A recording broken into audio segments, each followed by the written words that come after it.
38th edition of the Herald Cycle Tour Coastal Classic took place in the Nelson Mandela municipality in the Eastern Cape, where the city of Gqeberha boasts of world-class beaches, beauty and charm in its heritage buildings.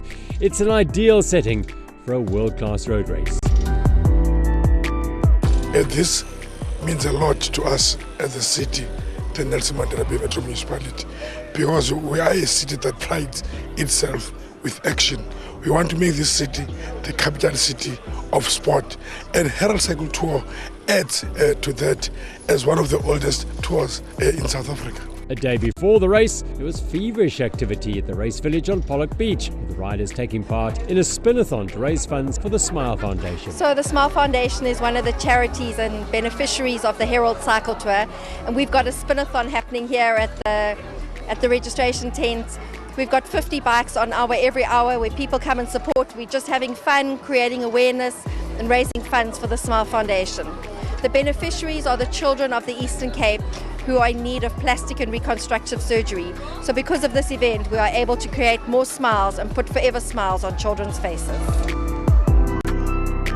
Also taking place a day ahead of the road race was a kiddies ride. First, there was the Powerade Toddlers Dash along a 500-metre section of the beachfront promenade. Parents and children did about the same distance. That was followed by the older children riding the 2-kilometre Powerade Kiddies Challenge. An opportunity for these youngsters to get a feel of a race in a safe and secure, not to mention beautiful environment.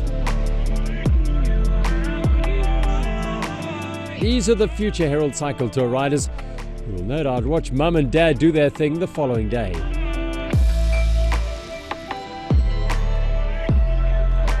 For now though, it was the kids' day, and they were all rewarded with medals and a huge cool ice cream on a hot afternoon.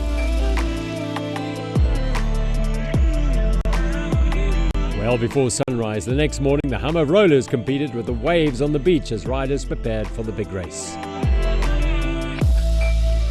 This is the start line of the 38th edition of the Herald Cycle Tour, presented by the Nelson Mandela Bay Municipality, right here in Gqeberha. 106 kilometers, 1,100 meters of climbing.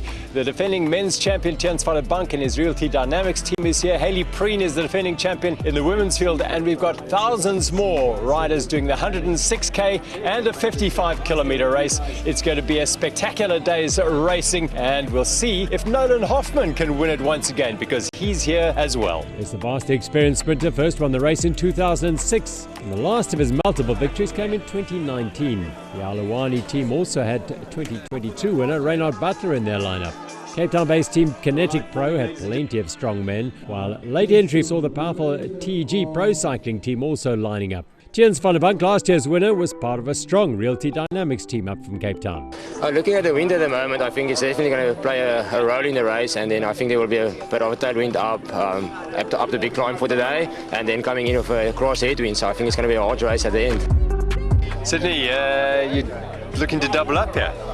Yeah, it's a big ask, but yeah, we'll see. There's lots of pro teams here with lots of guys around them, so yeah, maybe I'll just sit as long as I can and maybe upset some people. Yeah, we'll see. Away they rolled from Pollock Beach. Ahead lay 106 kilometres and around 1,100 metres of climbing on beautifully closed roads. There was an additional prize incentive for those who took on the Herald 80-kilometre mountain bike extreme race a week earlier, with the fastest combined time for the two races, winning the Ultimate Quest title. Sydney Straydon was the man who won in Adda a week ago. But his work would be cut out if he wanted to win here, because he and other solo racers were up against 4 or 5 teams who each had at least 6 riders in their lineups. As they left the ocean behind them, the road tilted upwards. They headed through Southend towards Walmer. The battle lines were drawn early on. Realty Dynamics in the white and orange jerseys, the fluorescent yellow and blue of Kinetic Pro, the white of Action Cycles, the black and orange of Aluwani, and the green of TG were all prominent near the front as they kept the pace high. There were numerous attempts to prise open a decent gap and get a break going, but all the teams were weary of the dangers of letting strong riders get away. TG's Blaine Kick takes over from Alex Gutham of Kinetic Pro. Eventually, the relentless pace had the desired effect of thinning out the main peloton to around 30 strong riders. A few minutes after the men, the elite women were on the start line. No pressure, how are you feeling? I'm excited. Yeah, you never know what's going to happen. It's a small field, but yeah, I'm excited to give it my all and race in good conditions here. Yeah, you escaped early last year and it worked. Yeah, I mean, that wasn't the plan last year. I think I was just waking up my legs and then I was lucky and managed to get away. That was very early. It was a very long day. A dozen women rolled away from the start. With no teams in the field, it was each for their own. Breen, in the colours of freewheel psychology from Cape Town, was in good form, having finished second at the SA Road Championships at Midvaal behind Carlo Oberholzer 2 weeks ago, and she won the individual time trial as well. Customized cycling local racer Kelsey van Schoor was likely to be a most serious threat to a third win. Back with the men's race, and TG Pro Cycling were doing a lot of the work on the front as they headed towards Old Seaview Road and Lakeside. A small gap had opened between a group of 5 and the main peloton. The first of 2 crossings over the busy N2 saw the main bunch holding the group of 5 in check at around 15 to 20 seconds up the road. They were around 40 kilometres into the race and charging towards the most southerly point at St Albans on Cape Road.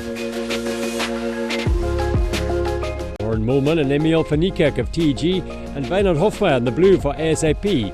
There appeared to be no way anyone was going to get away today.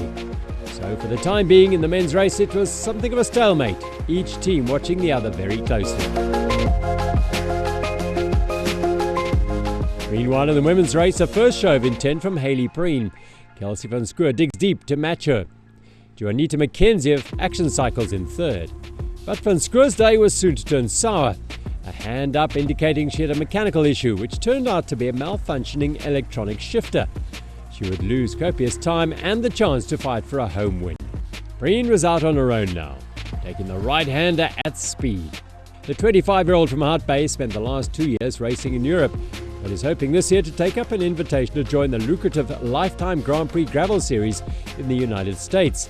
Evidence of van Schoor's problems, a slack chain as she spun along, unable to shift gears and match the pace of her rivals. She managed to stay with the small group being led by McKenzie with Leila Schwellnuss in third. Out front, Hayley Breen's advantage grew rapidly as she tapped out a steady tempo on her own. She was now over 2 minutes clear. Up the road, Kinetic's Jason Miller was being followed by Dutoy van den Berg and Daniel Williams-King as they turned away from Cape Road and headed for the second crossing of the N2.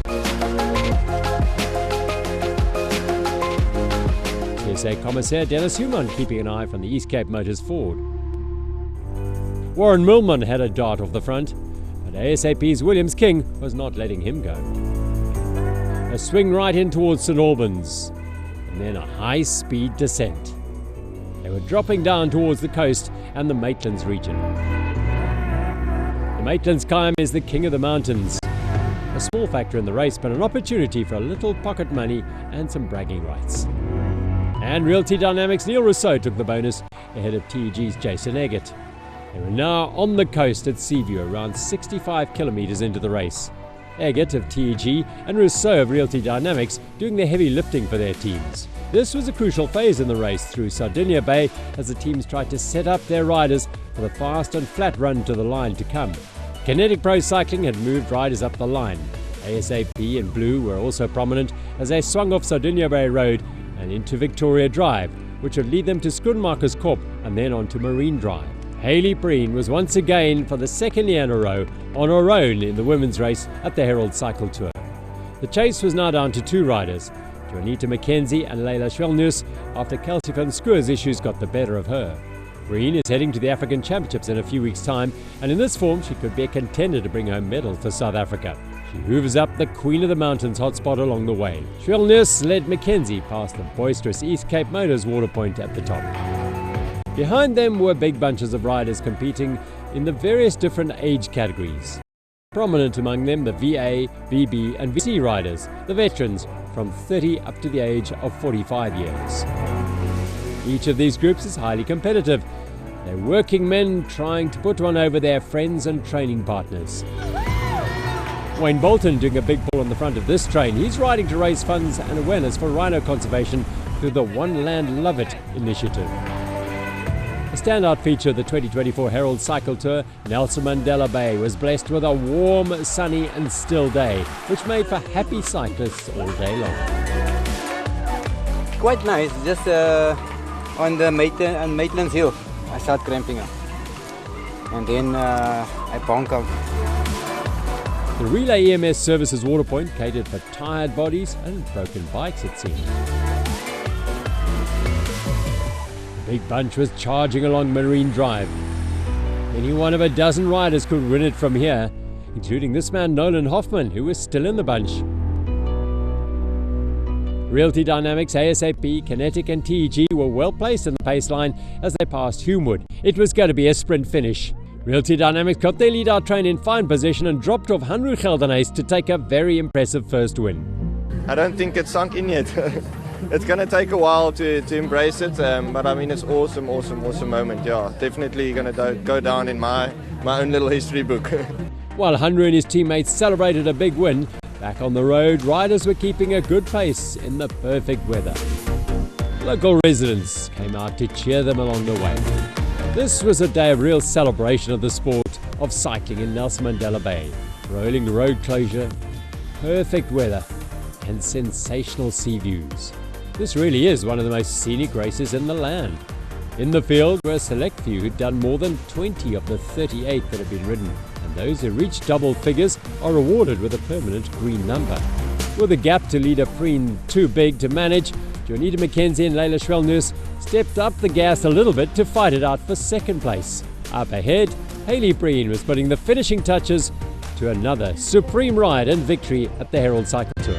Pretty much had an identical race last year at about 15 kilometers, and I attacked and got away solo to the last like 90 kilometers on my own. Had a comfortable lead and kind of just played around, and then went a bit harder and eased up a bit, and then I went harder for the last few kilometers again. Yeah, it was a good day out, beautiful course. I always love racing here. And why not? That's 3 wins in 4 years for Hayley Breen. Jonita McKenzie was second, Leila Schwellnus in third. Throughout the morning, riders came rolling home with smiles on their faces, having completed either the 106-kilometre Coastal Classic or the 55-kilometre Pursuit.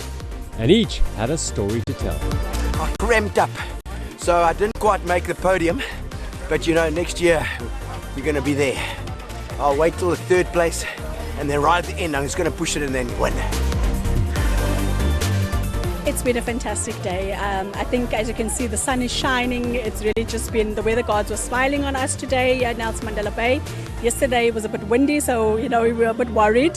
We know that how that would affect some of the riders, but we had none of that today, so that was really awesome. We see that there's quite a few families that have come out to enjoy, you know, the day and cheer on all the riders. Some of them, you know, bringing extended family members to come out and support, and some fun stuff for the kids. So it's really been a great day. Celebrations all round at the end of another highly successful Herald Cycle Tour in Nelson Mandela Bay. That's all from this week's edition of Toyota Cadence. Cheers till next week.